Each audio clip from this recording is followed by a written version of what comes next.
When you're out shooting serious work, the tiny screen on your camera often just doesn't cut it. Judging focus, exposure, and color can sometimes become a guessing game, which is why many DPs swear by on-camera monitors. It's all about reliability and being able to work with your tools, not against them. For my specific needs, it felt like there was no way to avoid making compromises. Until I saw what OSEE had done with the G7 Pro. Can it really deliver? Let's have a look.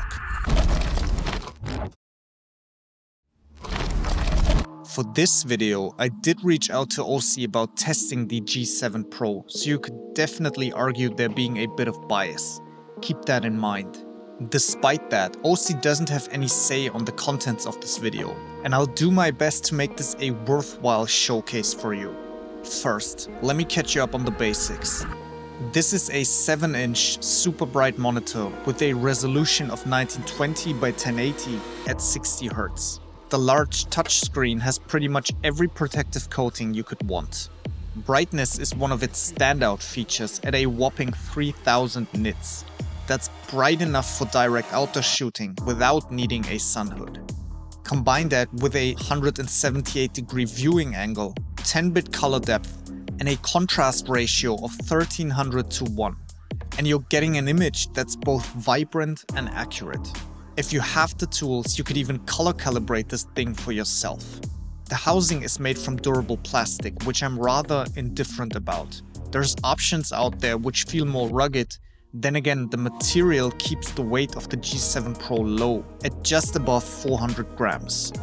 For I/O, you've got 3G SDI in and out up to 2K and HDMI in and out up to 4K 30p. All of them thoughtfully placed at the back of the monitor instead of the sides, so you don't need to worry about knocking off a cable.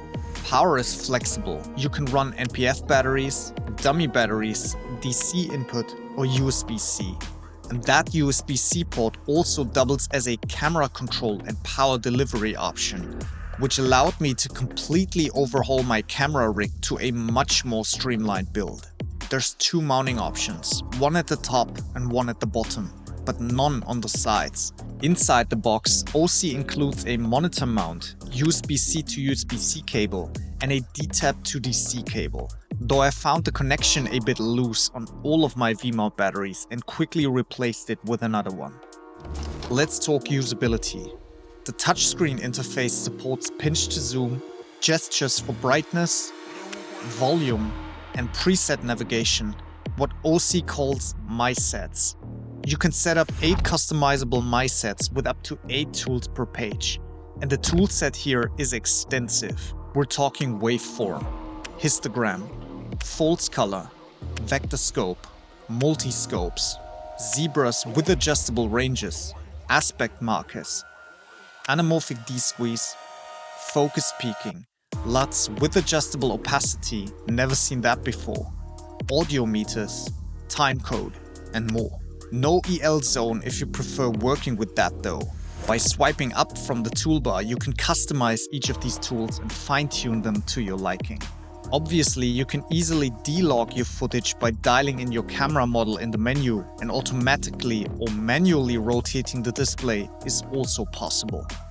In my opinion, any modern Pro monitor needs to have camera control. The practical benefits are just too significant to be disregarded. Camera control works via USB-C tethering with minimal latency, letting you adjust aperture, shutter speed, ISO, white balance, and start-stop recording. And I can already tell what you must be thinking. Yes, tap to focus and touch tracking both work as well.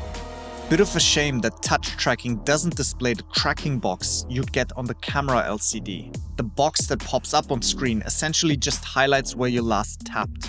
I asked OSEE about this and will update you all in the comments if I get an official update on the matter. Definitely make sure to double check compatibility with your camera model before considering this monitor for its camera control features though. You can find the official compatibility list down in the description box. Please refer to this one instead of something you might find online, since it's continuously being updated with new models. So far so good. Any true downsides to all of this? Well, boot time is around 14 seconds, which unfortunately is something most Pro monitors have to deal with. Once it's on, it stays on, and you get used to it rather quickly, but I would have loved for it to boot up a little quicker. On top of that, there are no physical buttons on the monitor except for the power button. They smartly implemented a screen lock function with a short press, which prevents accidental touches during operation. So while I would have preferred a few custom buttons around the housing and a physical on-off switch, this isn't the end of the world. The most recent firmware 10.1 has a little bug where brightness adjustment is disabled in camera lock mode, something their tech department is already working on fixing soon. Where the G7 Pro really shines is its image processing pipeline.